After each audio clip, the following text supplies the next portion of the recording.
श्री राम कृष्ण वचनामृत के अगले भाग को प्रारंभ करते हैं। श्री राम कृष्ण कहते हैं, निर्लिप्त होकर संसार में रहना कठिन है।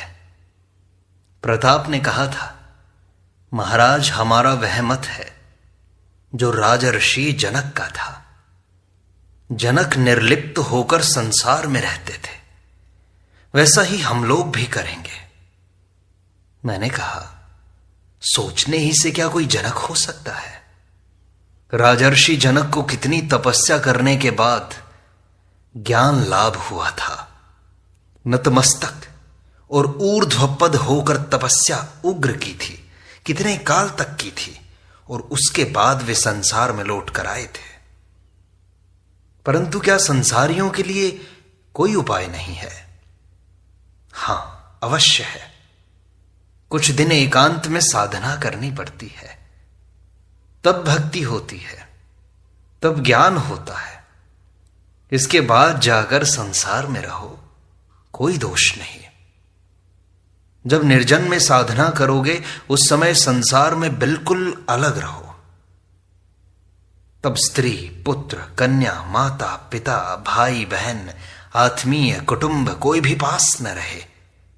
निर्जन में साधना करते समय सोचो, हमारा कोई नहीं है, ईश्वर ही हमारे हैं, और रो रो कर उनके पास ज्ञान और भक्ति की प्रार्थना करो। यदि कोई कहे कितने दिन संसार छोड़कर निर्जन में रहे, तो इसके लिए यदि एक दिन भी इस तरह रह सको तो वह अच्छा। 3 दिन रहो तो और अच्छा है, अथवा 12 दिन, महीने भर, 3 महीने, साल भर, जो जितने दिन रह सके। ज्ञान भक्ति प्राप्त करके संसार में रहने से फिर अधिक भय नहीं रहता।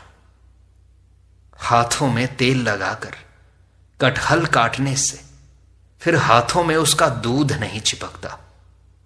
छुई छुओल खेलो तो पार छू लेने से फिर डर नहीं रहता। एक बार पारस पत्थर को छूकर सोना बन जाओ, फिर 1000 वर्ष तक मिट्टी के नीचे गड़े रहने पर भी जब मिट्टी से निकाले जाओगे तो सोना ही रहोगे। मन दूध की तरह है। उस मन को अगर संसार रूपी जल में रखो तो दूध पानी से मिल जाएगा। इसलिए दूध को निर्जन में दही बनाकर उससे मक्खन निकाला जाता है। जब निर्जन में साधना करके मन रूपी दूध से ज्ञान भक्ति रूपी मक्खन निकाला गया, तब वह मक्खन अनायास ही संसार रूपी पानी में रखा जा सकता है। वह मक्खन कभी संसार रूपी जल से नहीं मिल सकता। संसार जल पर निर्लिप्त होकर उतरता रहता है। अगले दिन श्री राम कृष्ण एक सभा को संबोधित करते हैं।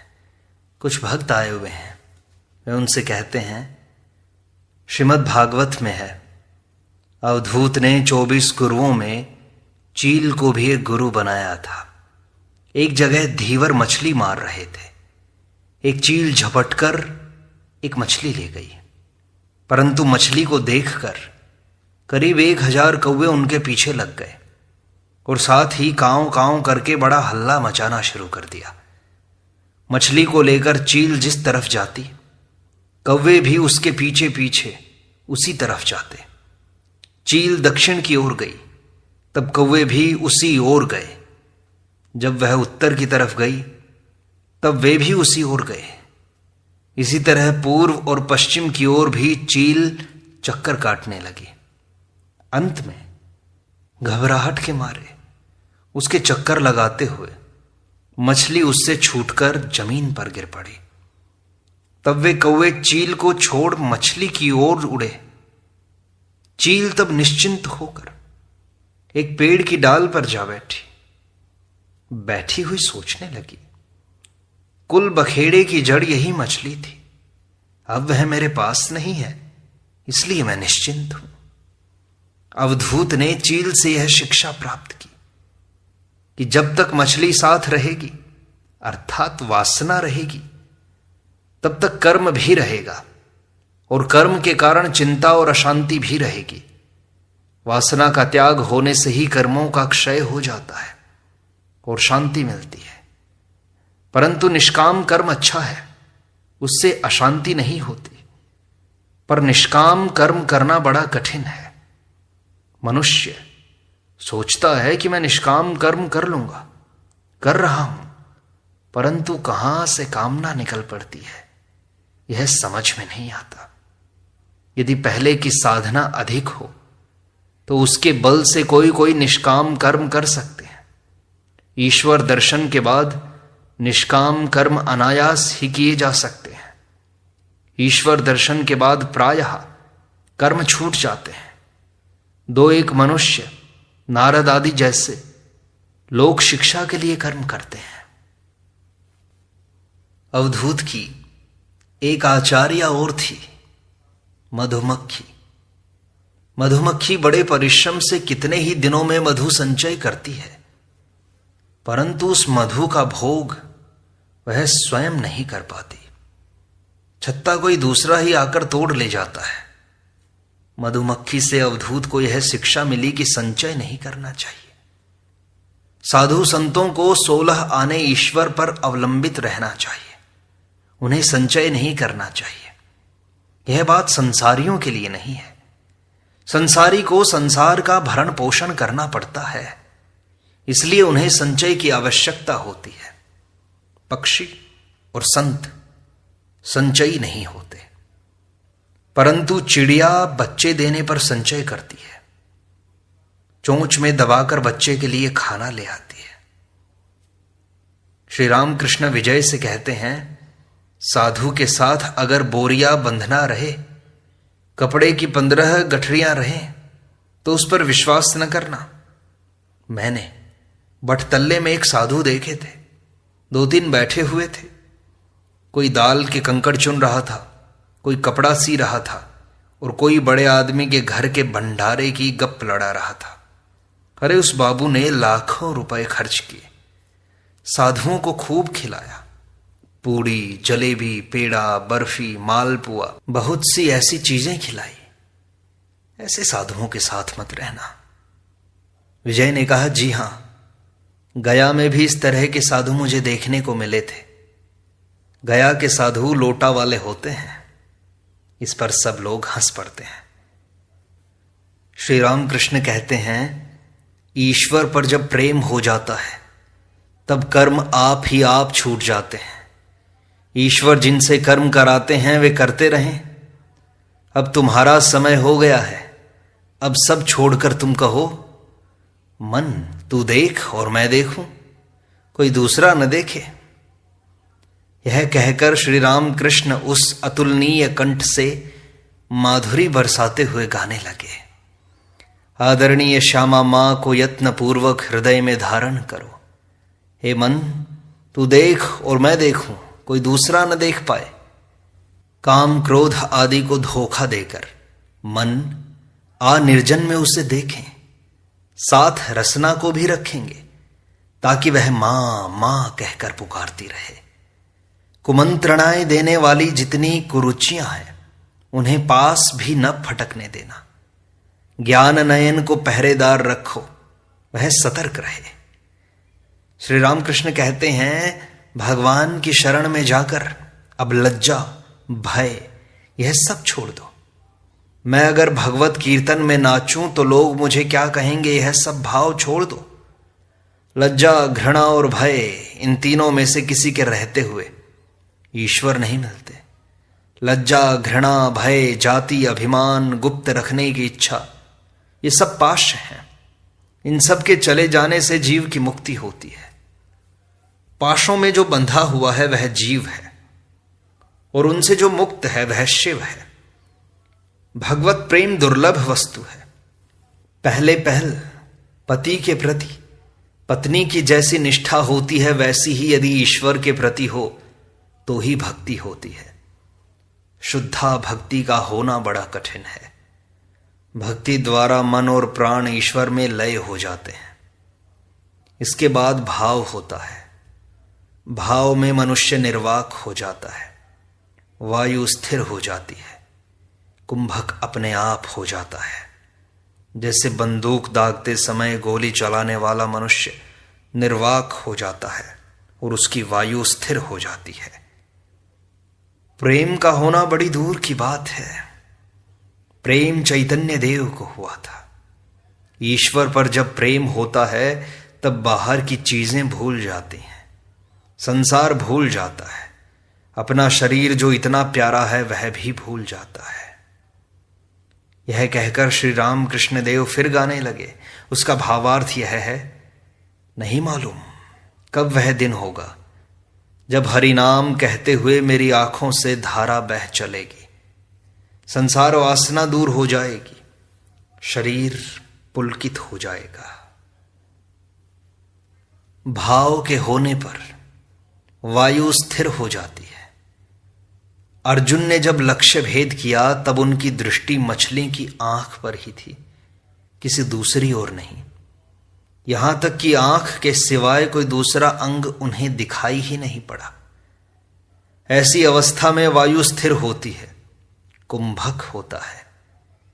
ईश्वर दर्शन का एक लक्षण यह है कि भीतर से महावायु घर घराती हुई सिर की ओर जाती है, तब समाधि होती है, भगवान के दर्शन होते हैं। जो पंडित मात्र है किंतु ईश्वर पर जिनकी भक्ति नहीं है, उनकी बातें उलझनदार होती हैं।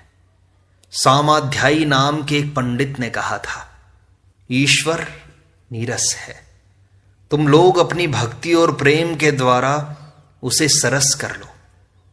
जिन्हें वेदों ने रस स्वरूप कहा है उन्हें नीरस बतलाता है।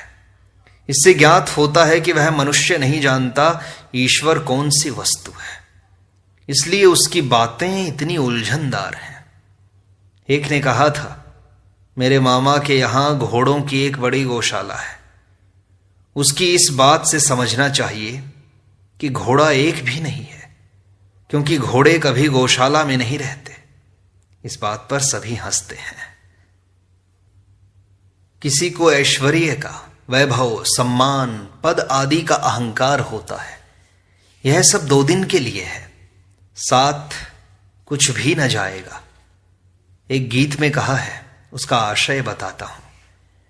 ऐ मन सोच ले, कोई किसी का नहीं है, तो इस संसार में वृथा ही मारा मारा फिरता है।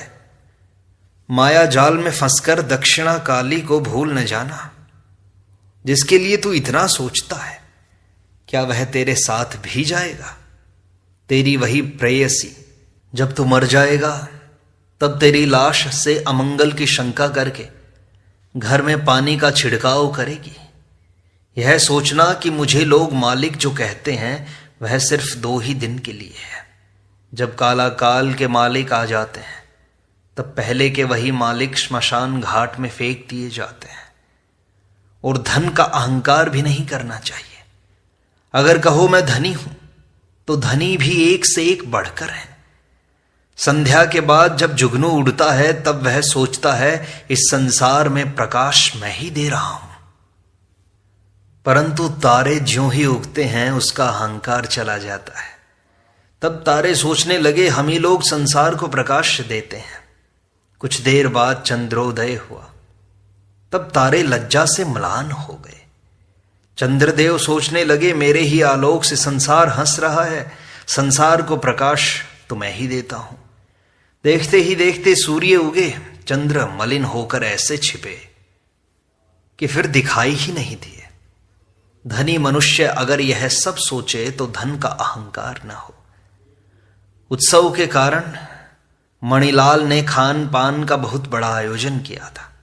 उन्होंने यत्न पूर्वक श्री राम कृष्ण और समवेत भक्त मंडली को भोजन कराया। जब सब लोग घर लौटे तब रात बहुत हो गई थी, परंतु किसी को कोई कष्ट नहीं हुआ। अगले दिन श्री राम कृष्ण समझाते हैं, जब तक उपाधि है तभी तक अनेक का बोध हो सकता है, जैसे केशव, प्रसन्न, अमृत, ये सब।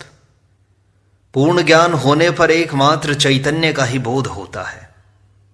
पूर्ण ज्ञान होने पर मनुष्य देखता है वही एकमात्र चैतन्य है। यह जीव प्रपंच, ये 24 तत्व बने हैं।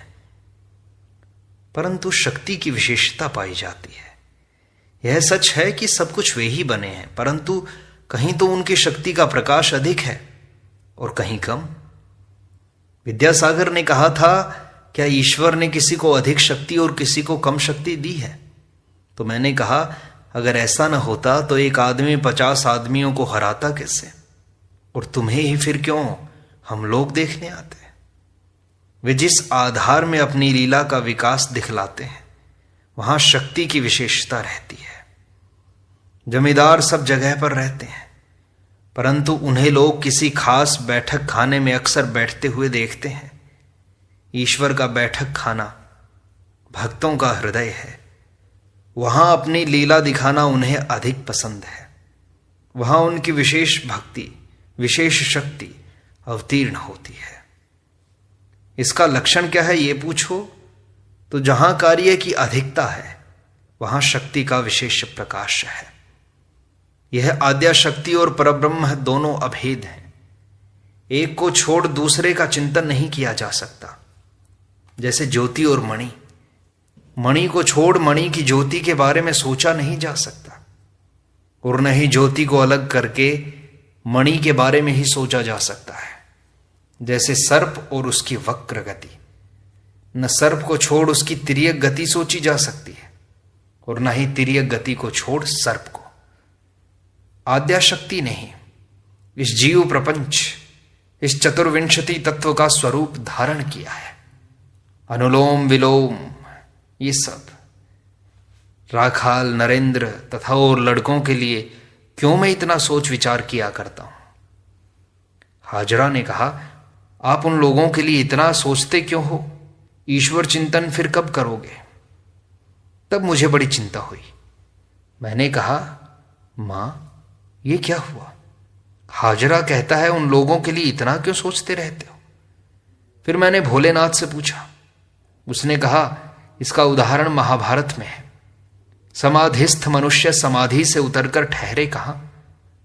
वह इसीलिए सत्वगुणी मनुष्यों को लेकर रहता है। महाभारत का यह उदाहरण जब मिला तब जी में जी आया। ये सुनकर सब लोग हंसते हैं। वे कहते हैं, हाजरा का दोष नहीं है। साधक अवस्था में संपूर्ण मन नेति नेति करके उन्हें दे देना पड़ता है। सिद्ध अवस्था की बात दूसरी है। उन्हें प्राप्त कर लेने पर अनुलोम और विलोम एक से प्रतीत होते हैं। मट्ठा अलग करने पर जब मक्खन मिलता है तब जान पड़ता है कि मट्ठे का ही मक्खन है और मक्खन का ही मट्ठा। तब ठीक ठीक समझ में आता है। फिर सब कुछ वे ही हुए हैं। कहीं उनका प्रकाश अधिक है और कहीं पर कम। भाव समुद्र उमड़ने पर स्थल में भी एक बांस पानी हो जाता है। पहले नदी से होकर समुद्र में जाते समय बहुत कुछ चक्कर लगाकर जाना पड़ता है, और जब बाढ़ आती है तब सूखी जमीन पर भी एक बांस पानी हो जाता है। तब नाव सीधे चलाकर लोग जगह पर पहुंचते हैं। फिर चक्कर मारकर नहीं जाना पड़ता। इसी तरह धान कट जाने पर मेंढ से चक्कर काटकर नहीं आना पड़ता। सीधे एक रास्ते से निकल जाओ। उन्हें प्राप्त कर लेने पर फिर सभी वस्तुओं में उनके दर्शन होते हैं। मनुष्य के भीतर उनका अधिक प्रकाश है। मनुष्यों में, सत्वगुणी भक्तों में उनका और भी अधिक प्रकाश रहता है, जिनमें कामिनी और कांचन के भोग की बिल्कुल ही इच्छा नहीं रहती। सब स्तब्ध हो गए हैं रामकृष्ण की ये बातें सुनकर। वे कहते हैं, समाधिस्थ मनुष्य जब उतरता है तब भला वह कहां ठहरे, किस पर अपना मन रमाए? कामिनी और कांचन का त्याग करने वाले सत्वगुणी भक्त, उनकी आवश्यकता इसीलिए होती है, नहीं तो फिर वे क्या लेकर रहेंगे? जो ब्रह्म है वे ही आद्या शक्ति भी हैं। जब वे निष्क्रिय हैं तब उन्हें ब्रह्म कहते हैं, पुरुष कहते हैं। जब सृष्टि, स्थिति, प्रलय ये सब करते हैं तब उन्हें शक्ति कहते हैं, प्रकृति कहते हैं। पुरुष और प्रकृति, जो पुरुष है वे ही प्रकृति भी हैं। आनंदमय और आनंदमयी दोनों। जिसे पुरुष ज्ञान है उसे स्त्री ज्ञान भी तो है। जिसे पिता का बोध है उसे माता का भी बोध है।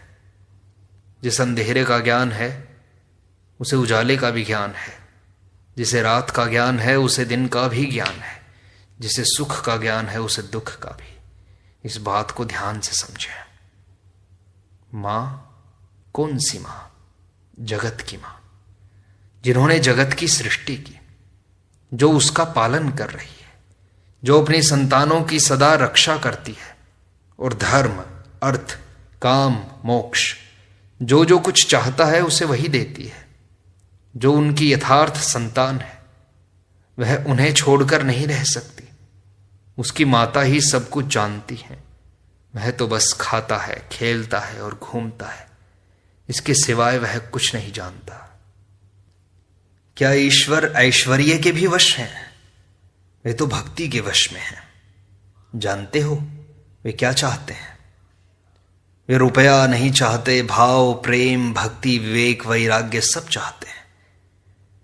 जिसका जैसा भाव होता है वह ईश्वर को वैसा ही दिखाई देता है। जो तमोगुणी भक्त है वह देखता है कि मां बकरा खाती है, वह बकरे की बलि भी देता है। रजोगुणी भक्त नाना प्रकार के व्यंजन, अन्न, पकवान चढ़ाता है। सत्वगुणी भक्त की पूजा में आडंबर नहीं होता। उसकी पूजा लोग समझ भी नहीं पाते। फूल नहीं मिलते तो वह बिल्व पत्र और गंगा जल से ही पूजा कर लेता है। थोड़े से चावलों या 2 बताशों का भी भोग लगा देता है। कभी कभी खीर पकाकर ही ठाकुर जी को निवेदित कर देता है। एक और है त्रिगुणातीत भक्त। उसका स्वभाव बालकों जैसा होता है। ईश्वर का नाम लेना ही उसकी पूजा है। वह बस उनका नाम ही जपता रहता है।